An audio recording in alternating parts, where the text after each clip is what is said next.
Nasirang dike sa barangay San Vicente, Calasiao, Pangasinan, nagdulot ng pagbaha maging sa mga karatig barangay. Narito ang report. Bahagyan ng humuhupa ang baha sa ilang barangay sa Calasiao, Pangasinan.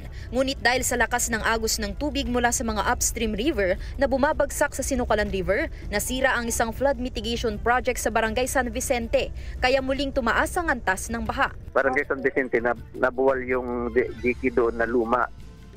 May parte lang na nabuwal na siyang nagpalalim ng tubig sa San Vicente at Banawang. Yung tubig na rin yun ay papunta na rin po yun ng Dagupan. Nung pagkagising namin, meron ng tubig dun sa San Vicente po.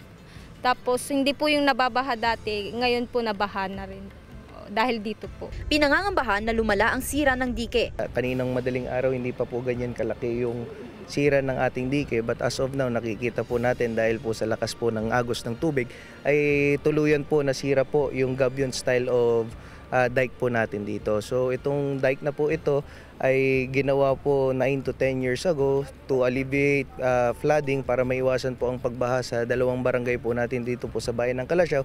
Apektado rin ang ilang mga kalapit na barangay sa lungsod ng Dagupan tulad ng barangay Maluwad at Lukaw. Inilapit na ng lokal na pamahalaan ng Calasiao ang nasirang dike sa DPWH. Well, we already contacted them and nagsabi po kami na sana ma-inspect din po nila and sana po ma-report po sa local government unit ang mga projects po nila dahil nakikita po natin yung pagbaha dito sa bayan ng Calasiao. It's very unusual. Ayaw ko tawagin it's new normal pero it's nakaka-frustrate po talaga. Sinisikap ng GMA Regional TV na makuhanan ng pahayag ang DPWH na nakasasakop sa proyekto.